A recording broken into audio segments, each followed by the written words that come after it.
ਅੱਜ ਦੀ इस press conference खास तौर पे इस करके बुलाई गई है क्योंकि पिछले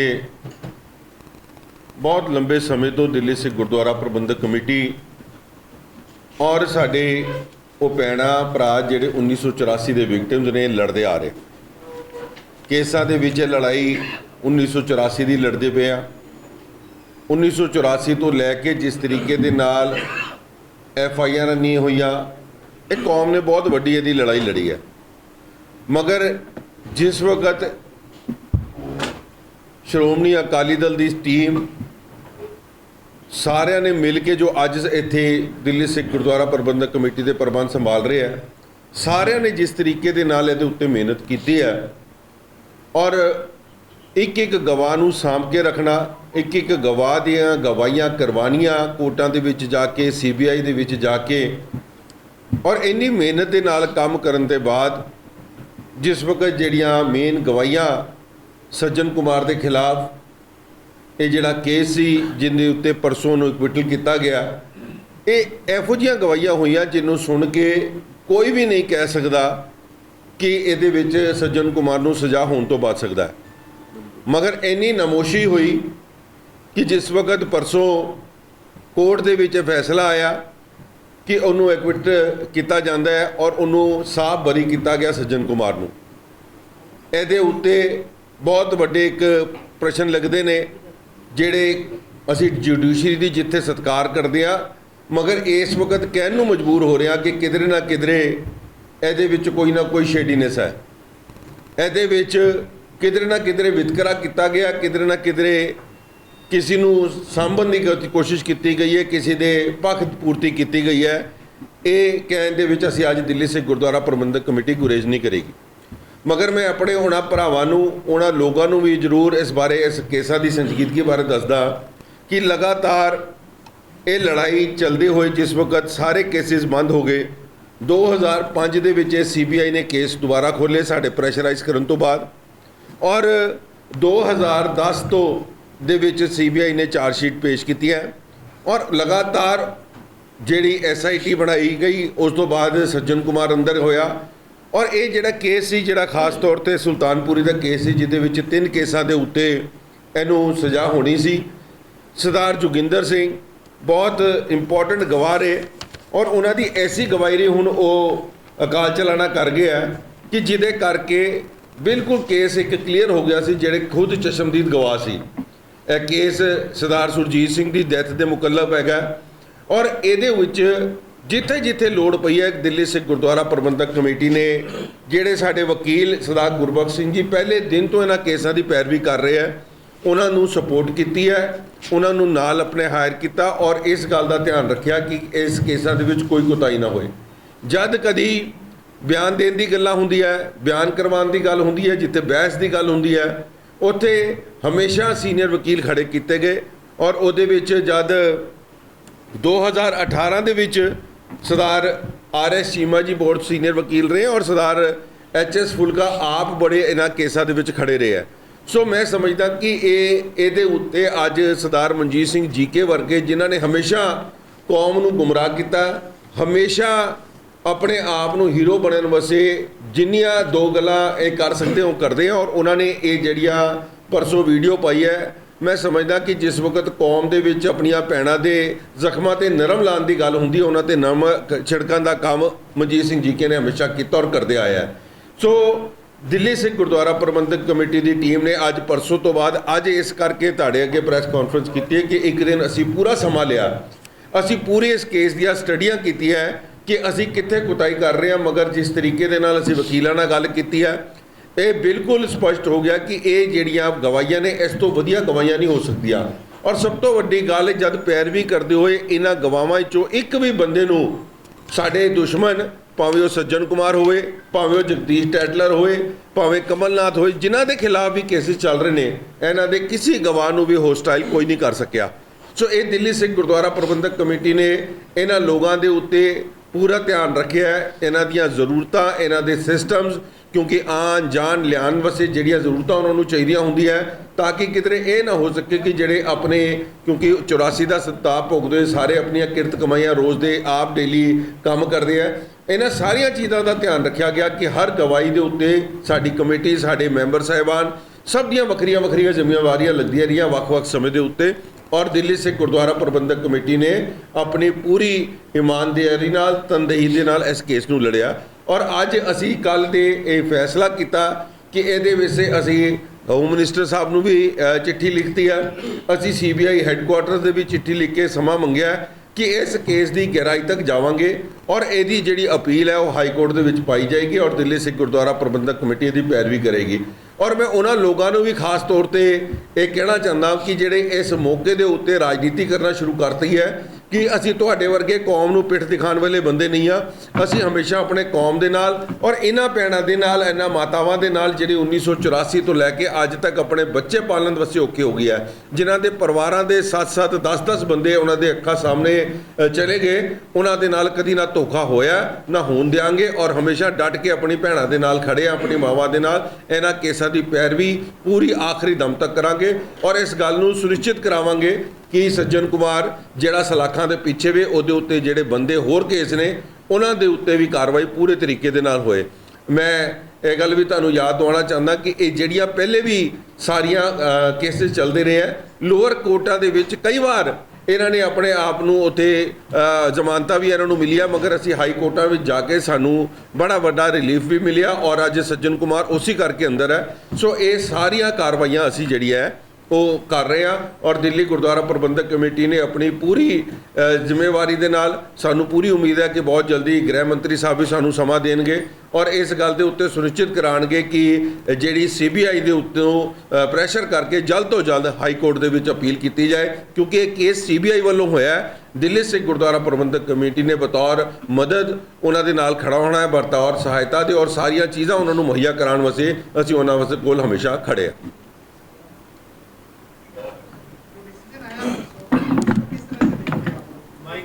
देखो मैं तुहानूं दस्सिया कि बिल्कुल बहुत वड्डी एक नमोशी की गल है और जुडिशरी के उत्ते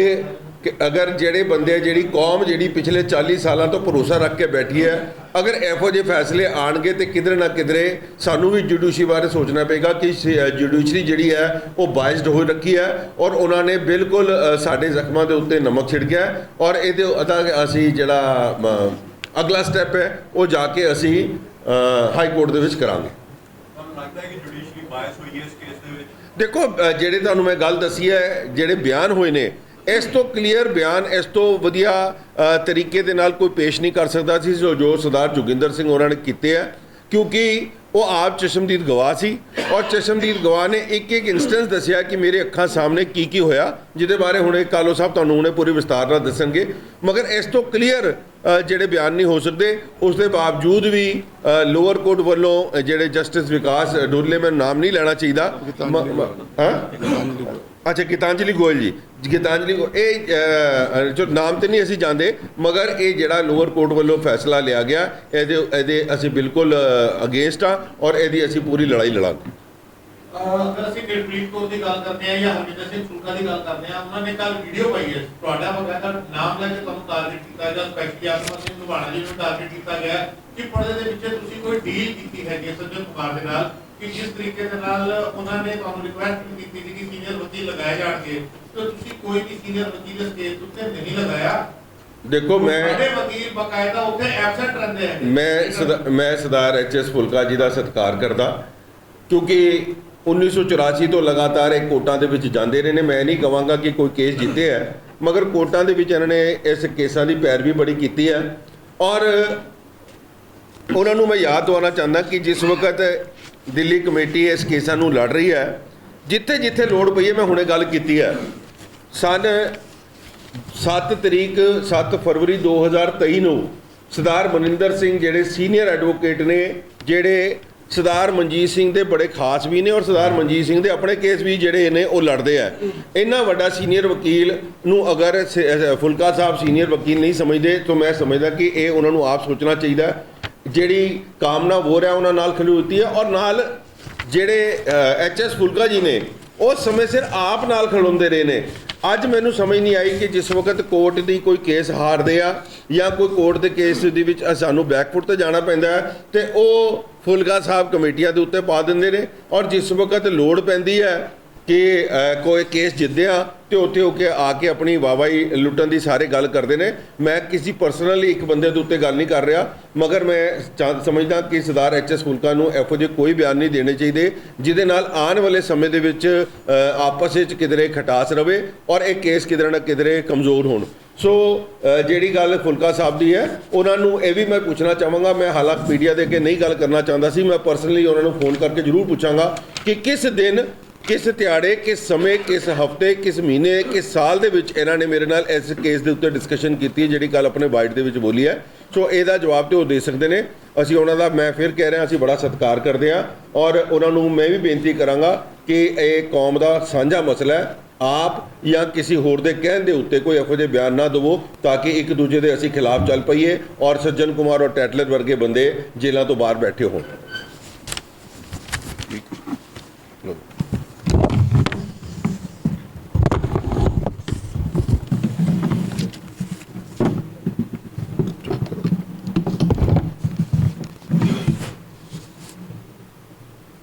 सज्जन कुमार के खिलाफ जो परसों फैसला आया है राउज एवेन्यू कोर्ट को, ये बहुत ही दुख देने वाला फैसला है क्योंकि सारी सिख कौम की, खास करके मैं गल करा दिल्ली के सिखां की और 1984 के पीड़ितों की एक उम्मीद जागी सी कि जिस तरह पहले उसनूं उम्र कैद हुई है, इस केस के विच भी उसनूं घट तो घट उम्र कैद तो जरूर होएगी, लेकिन वो फैसला उसनूं बरी कर देना ये मैं समझदा हिरदियां नूं झंजोड़न वाली गल है और बड़ी इस दे नाल ठेस पहुंची है। जिथों तक इस केस की गल सी, ये केस असी बड़ी संजीदगी दे नाल लड़िया, बड़ी बरीकी दे नाल असी इस केस के एक एक तत्थ नूं देखिया और ये केस जदों कड़कड़डुमा कोर्ट दे विच शुरू होया उदों तो लैके 2010 तो लैके और उस तो बाद ये पटियाला हाउस कोर्ट दे विच मानयोग हाई कोर्ट अदालत दे विच एप्लीकेशन दे के शिफ्ट कराया, ट्रांसफर कराया और बकायदा कोर्ट तो ऑर्डर होया कि इस दी गवाहियां जिहड़ियां है वो सारियां वीडियोग्राफी दे अंडर होणगियां। मैनूं एक एक दिन याद है कि जदों असीं पटियाला हाउस कोर्ट दे विच एक पासे सज्जन कुमार खड़ा हुंदा सी जिन्हों देख के साडे मन दे विच इन्नी नफरत पैदा होंदी सी जदों साडे सामने खड़ा हुंदा सी, और दूसरे पासे असी 1984 दे साडे पीड़ित साडियां मातावां भैणां खड़ियां होंदियां सी और साडे जिहड़े गवाह सी वो गवाहियां दे रहे सी और उन्हां दी पिठ दे पिछे दिल्ली गुरुद्वारा प्रबंधक कमेटी इस तरह नाल खड़ी सी कि निडर हो के बेखौफ हो के तुसी गवाही देनी है। ये वो जमाना नहीं कि जदों प्रशासन या पुलिस या सरकार तुहाडे ते दबाव पाएगी, तुहानूं डराएगी, धमकाएगी, नहीं, निडर हो के तुसी गवाहियां देनियां। असीं तुहाडी पिठ पिछे खड़े आ, नाल असीं कोर्ट दे विच खड़े हुंदे सी। जिस तरीके दे नाल सरदार जोगिंदर सिंह होरां ने अपनी गवाही दित्ती, बार बार उसनूं जदों क्रॉस किया गया सज्जन कुमार दे वकीलों वालों, उसनूं बड़ा उलझाउण दी कोशिश की गई, लेकिन उसने निडर होके सारी गल दसी। उसने कहा कि मैं उस वेले मौना सी, मेरे सिर ते केस नहीं सी, मैं मौके के उत्ते हाजिर सी जदों सरदार सुरजीत सिंह का किया गया। सज्जन कुमार आया, सज्जन कुमार ने कहा कि सिखों ने हमारी माँ को मार दिया है और अब सिख जिंदा नहीं रहना चाहिए। ये कहता मैं अपने अखां दे नाल देखिया और कन्नां दे नाल सुनिया। इहो जी स्ट्रॉन्ग गवाही सरदार जोगिंदर सिंह ने दी। उस तो बाद बीबी चाम कौर जी उन्होंने गवाही दी, बीबी शीला कौर जी उन्होंने गवाही दी। ये सारियां गवाहियां एक एक करके बड़े ही स्ट्रॉन्ग वे दे नाल उन्होंने मौके दे उत्ते जो तत्थ सी वो कोर्ट के सामने रखे। इन्नियां स्ट्रॉन्ग गवाहियां होने के बावजूद, इन्ने डॉकूमेंट तत्थ होने के बावजूद, विटनेस होने के बावजूद, प्रूफ होने के बावजूद, और जिस वेले राउज एवेन्यू दे विच फाइनल आर्गूमेंट्स होने सी, उस वेले वो वकील, इस वकील ने 1984 ਦਾ ਉਹ ਜਿਹੜਾ ਹਵਾਈ ਜਹਾਜ਼ ਅਗਵਾ ਕਰ ਲਿਆ ਸੀ, ਉਸ ਦੇ ਵਿੱਚ ਜਿਹੜੇ 2 ਸਿੱਖ ਜਿਨ੍ਹਾਂ ਨੂੰ ਸਜ਼ਾ ਹੋਈ ਸੀ, ਉਹ ਕੇਸ ਲੜ ਕੇ ਉਹਨਾਂ ਨੇ ਅਮਰਿੰਦਰ ਸਿੰਘ ਹੋਰਾਂ ਨੇ ਉਹ ਕੇਸ ਉਹਨਾਂ ਨੂੰ ਬਰੀ ਕਰਾਇਆ ਸੀ। ਹੋਰ ਬਹੁਤ ਸਾਰੇ ਕੇਸ ਉਹਨਾਂ ਦੇ ਜਿਹੜੇ ਉਹਨਾਂ ਨੇ ਬਰੀ ਕੀਤੇ ਸੀ। ਇਸ ਨਾਮੀ ਗ੍ਰਾਮੀ ਵਕੀਲ ਨੂੰ ਇਸ ਕੇਸ ਦੀ ਫਾਈਨਲ ਆਰਗੂਮੈਂਟਸ ਕਰਨ ਲਈ ਅਸੀਂ ਦਿੱਲੀ ਸਿੱਖ ਗੁਰਦੁਆਰਾ ਪ੍ਰਬੰਧਕ ਕਮੇਟੀ ਵੱਲੋਂ ਇੰਗੇਜ ਕੀਤਾ। ਉਹਨਾਂ ਨੇ ਪੂਰੀ ਤਿਆਰੀ ਕੀਤੀ। ਉਹਨਾਂ ਦੇ ਨਾਲ ਸਰਦਾਰ ਜਸਪ੍ਰੀਤ ਸਿੰਘ ਰਾਏ, ਸਰਦਾਰ ਢਿੱਲੋਂ ਸਾਹਿਬ, ਸਾਰੇ ਵਕੀਲ ਪੈਨਲ ਉਹਨਾਂ ਨੇ ਸਾਰੀ ਤਿਆਰੀ ਕੀਤੀ, ਸਾਰੇ ਆਰਗੂਮੈਂਟ ਕੀਤੇ। ਔਰ ਉਸ ਆਰਗੂਮੈਂਟ ਦੇ ਦੌਰਾਨ ਸੀਨੀਅਰ ਐਡਵੋਕੇਟ ਜੋ 1984 ਦੇ ਕੇਸ ਲੜ ਰਹੇ ਸਰਦਾਰ ਹਰਵਿੰਦਰ ਸਿੰਘ ਫੂਲਕਾ ਜੀ, ਉਹ ਸਾਰੇ ਪ੍ਰੈਜ਼ੈਂਟ ਸੀ। ਉਹਨਾਂ ਦੀ ਪ੍ਰੈਜ਼ੈਂਸ ਦੇ ਵਿੱਚ ਸਾਰੇ ਆਰਗੂਮੈਂਟਸ ਹੋਏ। ਜਿੱਥੇ ਜਿੱਥੇ ਅਸਿਸਟ ਕਰਨ ਦੀ ਲੋੜ ਸੀ, ਸਰਦਾਰ ਫੂਲਕਾ ਸਾਹਿਬ ਨੇ ਉਹਨਾਂ ਨੂੰ ਅਸਿਸਟ ਵੀ ਕੀਤਾ। ਔਰ ਇਹ ਇੰਨਾ ਸਟਰੋਂਗ ਕੇਸ ਸੀ ਜਿਹਦੇ ਵਿੱਚ 100% ਇਹ ਸ਼ੋਰ ਸੀ ਕਿ ਸੱਜਣ ਕੁਮਾਰ ਨੂੰ ਸਜ਼ਾ ਹੋਣੀ ਹੈ। ਲੇਕਿਨ ਬੈਨੀਫਿਟ ਆਫ ਡਾਊਟ ਕਹਿ ਕੇ ਇੰਨਾ ਸਟਰੋਂਗ ਕੇਸ ਸਿੱਖਾਂ ਦੀਆਂ ਭਾਵਨਾਵਾਂ ਦੇ ਨਾਲ ਖਿਲਵਾੜ ਕੀਤਾ। ਇਹ ਮੈਂ ਸਮਝਦਾ ਕਿ ਜੁਡੀਸ਼ਰੀ ਨੇ ਸਿੱਖਾਂ ਦੇ ਨਾਲ ਨਿਆਂ ਨਹੀਂ ਕੀਤਾ। ਸਿੱਖਾਂ ਦਾ ਜੋ ਦਰਦ ਸੀ ਉਹ ਨਹੀਂ ਸਮਝਿਆ। ਇਹਦੇ ਵਿੱਚ ਜੱਜ ਸਾਹਿਬ ਨੂੰ ਕੀ ਸਮਝ ਆਈ ਹੈ ਤੇ ਉਹੀ ਦੱਸ ਸਕਦੇ ਆ, ਪਰ ਅਸੀਂ ਇਹ ਕਹਿ ਸਕਦੇ ਆ ਕਿ ਜੁਡੀਸ਼ਰੀ ਨੇ ਸਿੱਖਾਂ ਦੇ ਨਾਲ ਨਿਆਂ ਨਹੀਂ ਕੀਤਾ। ਜਿੱਥੋਂ ਤੱਕ ਦਿੱਲੀ ਸਿੱਖ ਗੁਰਦੁਆਰਾ ਪ੍ਰਬੰਧਕ ਕਮੇਟੀ ਦਾ ਸਵਾਲ ਹੈ, ਸਾਡੇ ਹੁਣ ਵੀ ਸਾਡੇ ਪਿੱਛੇ ਸਾਡੀਆਂ ਮਾਤਾਵਾਂ ਭੈਣਾਂ ਨਾਲ ਬੈਠੀਆਂ ਇਸ ਪ੍ਰੈਸ ਕਾਨਫਰੰਸ ਦੇ ਵਿੱਚ। ਇਹ ਸਾਰੀਆਂ ਭੈਣਾਂ ਮਾਤਾਵਾਂ ਹਰ ਡੇਟ ਦੇ ਉੱਤੇ ਪਟਿਆਲਾ ਸੀ, ਚਾਹੇ ਕੜਕੜ ਡੁਮਾ ਸੀ, ਚਾਹੇ ਰੋਜ਼ ਐਵਨਿਊ ਸੀ, ਹਰ ਜਗ੍ਹਾ ਦੇ ਉੱਤੇ ਇਹ ਹਰ ਦੇ ਉੱਤੇ ਪਹੁੰਚੀਆਂ। ਦਿੱਲੀ ਸਿੱਖ ਗੁਰਦੁਆਰਾ ਪ੍ਰਬੰਧਕ ਕਮੇਟੀ ਨੇ ਨਿਸ਼ਚਿਤ ਕੀਤਾ ਕਿ ਸਾਰੇ 1984 ਦੇ ਪੀੜਤ ਜਿਹੜੇ ਕੇਸ ਕੋਰਟ ਦੇ ਵਿੱਚ ਆ ਕੇ ਕੇਸ ਦੀ ਸੁਣਵਾਈ ਸੁਣਨਾ ਚਾਹੁੰਦੇ ਆ, ਉਹਦੇ 'ਚ ਸ਼ਾਮਲ ਹੋਣਾ ਚਾਹੁੰਦੇ ਆ, ਉਹਨਾਂ ਨੂੰ ਲਿਆਂਦਾ ਗਿਆ। ਉਹਨਾਂ ਨੂੰ ਹਰ ਸਾਧਨ ਮੁਹੱਈਆ ਕਰਵਾਏ ਗਏ ਤਾਂ ਕਿ ਹਰ ਇੱਕ ਨੂੰ ਪਤਾ ਰਹੇ ਕਿ ਅਸੀਂ ਕਿੰਨੀ ਸੰਜੀਦਗੀ ਦੇ ਨਾਲ ਇਹ ਕੇਸ ਜਿਹੜੇ ਆ ਇਹ ਲੜ ਰਹੇ ਆ। ਇਸ ਕਰਕੇ ਦਿੱਲੀ ਸਿੱਖ ਗੁਰਦੁਆਰਾ ਪ੍ਰਬੰਧਕ ਕਮੇਟੀ ਨੇ ਕੋਈ ਕਸਰ ਇਸ ਦੇ ਵਿੱਚ ਨਹੀਂ ਛੱਡੀ। ਜਿੱਥੋਂ ਤੱਕ ਵਕੀਲਾਂ ਦੀ ਗੱਲ ਹੈ, ਲੀਗਲ ਪੁਆਇੰਟ ਦੀ ਗੱਲ ਹੈ, ਹੈਲਪ ਦੀ ਗੱਲ ਹੈ, ਅਸਿਸਟੈਂਸ ਦੀ ਗੱਲ ਹੈ, ਹਰ ਜਗ੍ਹਾ ਤੇ ਦਿੱਲੀ ਸਿੱਖ ਗੁਰਦੁਆਰਾ ਪ੍ਰਬੰਧਕ ਕਮੇਟੀ ਨੇ ਆਪਣਾ ਫਰਜ਼ ਪੂਰਾ ਕੀਤਾ। ਰਹੀ ਗੱਲ ਉਹਨਾਂ ਲੋਕਾਂ ਦੀ ਜਿਨ੍ਹਾਂ ਨੇ ਪਿਛਲੇ 2 ਦਿਨ ਤੋਂ ਸੋਸ਼ਲ ਮੀਡੀਆ ਦੇ ਉੱਤੇ ਬੜਾ ਕੁਝ ਨੈਗੇਟਿਵ ਬੋਲਿਆ, ਮੈਂ ਉਹਨਾਂ ਨੂੰ ਪੁੱਛਣਾ ਚਾਹੁੰਦਾ ਹੈ ਕਿ ਜਦੋਂ ਸੱਜਣ ਕੁਮਾਰ ਜਿਸ ਕੇਸ ਦੇ ਵਿੱਚ ਅੱਜ ਜੇਲ੍ਹ ਦੇ ਵਿੱਚ ਬੰਦ ਹੈ, ਉਸ ਕੇਸ ਦੇ ਵਿੱਚ ਲੋਅਰ ਕੋਰਟ ਦੇ ਵਿੱਚੋਂ ਸੱਜਣ ਕੁਮਾਰ ਬਰੀ ਹੋਇਆ ਸੀ, ਤਾਂ ਤੇ ਸਰਦਾਰ ਮਨਜੀਤ ਸਿੰਘ ਜੀਕੇ ਜੀ ਤੁਸੀਂ ਉਸ ਕੇਸ ਦੀ ਪੈਰਵਾਈ ਕਰ ਰਹੇ ਸੀ, ਤਾਂ ਤੇ ਤੁਸੀਂ ਉੱਥੇ ਹਰ ਜਗ੍ਹਾ ਦੇ ਉੱਤੇ ਅੱਗੇ ਹੋ ਕੇ ਪੈਰਵਾਈ ਕਰ ਰਹੇ ਸੀ। ਫਿਰ ਉਹਨਾਂ ਨੂੰ ਉੱਥੋਂ ਬਰੀ ਕਿਵੇਂ ਕਰ ਦਿੱਤਾ ਗਿਆ? ਤਾਂ ਤੁਸੀਂ ਜ਼ਿੰਮੇਵਾਰ ਨਹੀਂ ਸੀ। ਅੱਜ ਤੁਸੀਂ ਦਿੱਲੀ ਕਮੇਟੀ ਨੂੰ ਜ਼ਿੰਮੇਵਾਰ ਠਹਿਰਾਉਂਦੇ ਹੋ। ਲੇਕਿਨ ਮੈਂ ਤੁਹਾਨੂੰ ਦੱਸਣਾ ਚਾਹੁੰਦਾ ਇਹ ਬੜਾ ਸੰਗੀਨ ਮਸਲਾ ਹੈ, ਸਿੱਖਾਂ ਦੀ ਹੋਂਦ ਦਾ ਮਸਲਾ ਹੈ। ਸਾਡੇ ਤੇ ਜੋ ਜ਼ੁਲਮ ਹੋਇਆ ਤਾਂ ਕਿ ਦੁਬਾਰਾ ਕਦੀ ਇਹੋ ਜਿਹਾ ਜ਼ੁਲਮ ਨਾ ਕੋਈ ਹਿੰਮਤ ਕਰ ਸਕੇ, ਐਸੇ ਮਗਰਮੱਛਾਂ ਨੂੰ ਜੇਲ੍ਹ ਦੇ ਅੰਦਰ ਬੰਦ ਕਰਾ ਸਕੀਏ। ਇਹ ਇਕੱਠੇ ਹੋਣ ਦੀ ਲੋੜ ਹੈ, ਨਾ ਕਿ ਇੱਕ ਦੂਜੇ ਦੇ ਉੱਤੇ ਨਿਕਤਾਚੀਨੀ ਕਰਨ ਦੀ ਲੋੜ ਹੈ। ਤੁਸੀਂ ਰਾਜਨੀਤੀ ਕਰਨੀ ਹੈ ਕਰੋ, ਹੋਰ ਬਹੁਤ ਸਾਰੇ ਮੁੱਦੇ ਆ ਕਰਦੇ ਰਹੋ, ਤੁਹਾਡੇ ਕੋਲ ਬਹੁਤ ਸਾਰੇ ਮੁੱਦੇ ਆ ਕਰਦੇ ਰਹੋ ਉਹਨਾਂ ਦੇ ਉੱਤੇ ਰਾਜਨੀਤੀ। ਲੇਕਿਨ ਮੇਰੀ ਹੱਥ ਜੋੜ ਕੇ ਬੇਨਤੀ ਹੈ ਸਰਦਾਰ ਮਨਜੀਤ ਸਿੰਘ ਜੀਕੇ ਜੀ ਨੂੰ ਕਿ ਇਸ ਕੇਸ ਦੇ ਉੱਤੇ ਰਾਜਨੀਤੀ ਨਾ ਕਰੋ, ਆਪਣਾ ਪੱਖ ਕਮਜ਼ੋਰ ਨਾ ਕਰੋ, ਆਪਣੇ ਵਕੀਲਾਂ ਨੂੰ ਕਮਜ਼ੋਰ ਨਾ ਕਰੋ, ਆਪਣਾ ਕੇਸ ਕਮਜ਼ੋਰ ਨਾ ਕਰੋ ਔਰ ਦੁਸ਼ਮਣ ਨੂੰ ਸਟਰੋਂਗ ਨਾ ਕਰੋ। ਇੱਦਾਂ ਕਰਕੇ ਤੁਸੀਂ ਦੁਸ਼ਮਣ ਨੂੰ ਸਟਰੋਂਗ ਕਰ ਰਹੇ। ਜਿੱਥੋਂ ਤੱਕ ਸਰਨਾ ਸਾਹਿਬ ਦੀ ਗੱਲ ਹੈ, ਮੈਂ ਨਹੀਂ ਕਹਿ ਸਕਦਾ ਕਿਉਂਕਿ ਸਾਡੇ ਕੋਲ ਫਾਈਲਾਂ ਪਈਆਂ। ਉਹਨਾਂ ਨੇ ਆਪਣੇ 15 ਸਾਲ ਦੀ ਪ੍ਰਧਾਨਗੀ ਦੇ ਵਿੱਚ ਜੋ ਕਮੇਟੀ ਦੇ ਵਿੱਚ ਰਹੇ, ਜੋ ਉਹਨਾਂ ਨੇ 1984 ਦੇ ਕੇਸਾਂ ਦਾ ਘਾਣ ਕੀਤਾ, ਜੋ ਡਾਕੂਮੈਂਟ ਖੁਰਦ-ਬੁਰਦ ਕੀਤੇ, ਜੋ ਕੇਸ ਖੁਰਦ ਕੀਤੇ, ਉਹ ਉਹੀ ਜਾਣਦੇ ਆ। ਅੱਜ ਮੈਨੂੰ ਦੱਸਣ ਉਹਨਾਂ ਨੇ ਕਿਹੜੇ ਵਕੀਲ ਕੀਤੇ ਸੀ 1984 ਦੇ ਮਸਲੇ ਲੜਨ ਲਈ, ਕਿਹੜੀਆਂ ਸਰਕਾਰਾਂ, ਉਹਨਾਂ ਦੀ ਸਰਕਾਰ ਆਪਣੀ ਸੀ ਉਸ ਸਮੇਂ, ਸੋਨੀਆ ਗਾਂਧੀ ਨੂੰ ਸਰੋਪੇ ਪਾਉਂਦੇ ਸੀ, ਜਿਹੜੇ ਜਗਦੀਸ਼ ਟਾਈਗਰ ਸੱਜਣ ਕੁਮਾਰ ਨੂੰ ਸਰੋਪੇ ਪਾਉਂਦੇ ਸੀ, ਤੇ ਜਿਨ੍ਹਾਂ ਨੂੰ ਸਰੋਪੇ ਪਾਉਂਦੇ ਸੀ ਉਹਨਾਂ ਦੇ ਖਿਲਾਫ ਕੀ ਕੇਸ ਲੜਨਗੇ? ਇਹ ਜੱਗ ਜ਼ਾਹਿਰ ਹੈ। ਸੋ ਇਸ ਕਰਕੇ ਮੈਂ ਸਮਝਦਾ ਉਹਨਾਂ ਨੂੰ ਤੇ ਇਸ ਕੇਸ ਦੇ ਉੱਤੇ ਬੋਲਣਾ ਹੀ ਨਹੀਂ ਚਾਹੀਦਾ। ਉਹਨਾਂ ਨੇ ਜੋ ਘਾਣ ਕੀਤਾ ਹੈ ਉਹ ਸਾਰੀ ਸੰਗਤ ਨੂੰ ਪਤਾ ਹੈ, ਤਾਂ ਹੀ ਸੰਗਤ ਨੇ ਉਹਨਾਂ ਨੂੰ ਨਕਾਰਿਆ ਹੈ। ਸੋ ਇਸ ਕਰਕੇ ਮੈਂ ਇਹਨਾਂ ਲੋਕਾਂ ਨੂੰ ਇਹ ਬੇਨਤੀ ਕਰਦਾ ਹੈ ਕਿ ਇਹ ਆਪਣਾ ਮੂੰਹ ਬੰਦ ਰੱਖੋ 1984 ਦੇ ਉੱਤੇ, ਔਰ ਜੋ ਕੰਮ ਹੋ ਰਹੇ ਆ ਉਹ ਬੜੀ ਸੰਜੀਦਗੀ ਨਾਲ ਔਰ ਬੜੀ ਜ਼ਿੰਮੇਵਾਰੀ ਨਾਲ ਹੋ ਰਹੇ ਆ। ਇਸ ਕੇਸ ਨੂੰ ਅਸੀਂ ਹਾਈ ਕੋਰਟ ਲੈ ਕੇ ਜਾਵਾਂਗੇ। ਜਿਸ ਤਰ੍ਹਾਂ ਹੁਣੇ ਪ੍ਰਧਾਨ ਸਾਹਿਬ ਨੇ ਦੱਸਿਆ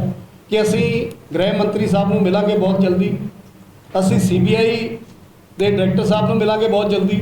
ਔਰ ਇਸ ਕੇਸ ਦੀ ਕਿੱਥੇ ਕਮੀ ਰਹਿ ਗਈ ਹੈ, ਜੇ ਕਮੀ ਨਹੀਂ ਰਹੀ ਤੇ ਕੀ ਇਹਦੇ ਤੱਥ ਹੋਰ ਸਟਰੋਂਗ ਹੋ ਸਕਦੇ ਆ, ਉਹ ਸਾਰੇ ਕਰਕੇ ਬਹੁਤ ਜਲਦੀ ਅਸੀਂ ਹਾਈ ਕੋਰਟ ਦੇ ਵਿੱਚ ਜਾਵਾਂਗੇ। ਔਰ ਹਾਈ ਕੋਰਟ ਜਿਵੇਂ ਪਿਛਲੇ ਕੇਸ ਦੇ ਵਿੱਚ ਥੱਲੇ ਬਰੀ ਹੋ ਗਿਆ ਸੀ, ਹਾਈ ਕੋਰਟ ਨੇ ਉਹਨੂੰ ਸਜ਼ਾ ਦਿੱਤੀ ਸੀ, ਇਸੇ ਤਰ੍ਹਾਂ ਹੀ ਹੁਣ ਵੀ ਉਸ ਨੂੰ ਸਜ਼ਾ ਜ਼ਰੂਰ ਕਰਾਵਾਂਗੇ। ਇਹ ਸਾਡਾ ਵਾਅਦਾ ਹੈ ਸੰਗਤ ਦੇ ਨਾਲ। ਔਰ ਦੂਸਰੀ ਗੱਲ,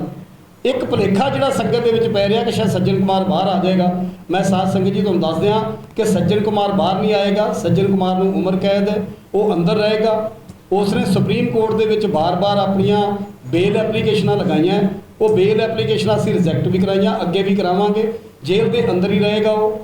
ਜਿੱਥੋਂ ਤੱਕ ਸਰਦਾਰ ਫੂਲਕਾ ਸਾਹਿਬ ਦਾ ਸਵਾਲ ਹੈ, ਸਰਦਾਰ ਫੂਲਕਾ ਸਾਹਿਬ ਨੂੰ ਮੈਂ ਬੇਨਤੀ ਕਰਾਂਗਾ ਕਿ ਫੂਲਕਾ ਸਾਹਿਬ ਤੁਸੀਂ 84 ਦੇ ਕੇਸ ਲੜ ਰਹੇ ਹੋ, ਅੱਗੇ ਵੀ ਲੜੋ, ਸਾਨੂੰ ਬੜੀ ਖੁਸ਼ੀ ਹੈ। ਦਿੱਲੀ ਸਿੱਖ ਗੁਰਦੁਆਰਾ ਪ੍ਰਬੰਧਕ ਕਮੇਟੀ ਨੇ ਹਮੇਸ਼ਾ ਹੀ ਤੁਹਾਨੂੰ ਸਪੋਰਟ ਕੀਤੀ ਹੈ ਕਿ ਤੁਸੀਂ ਕੇਸ ਲੜੋ।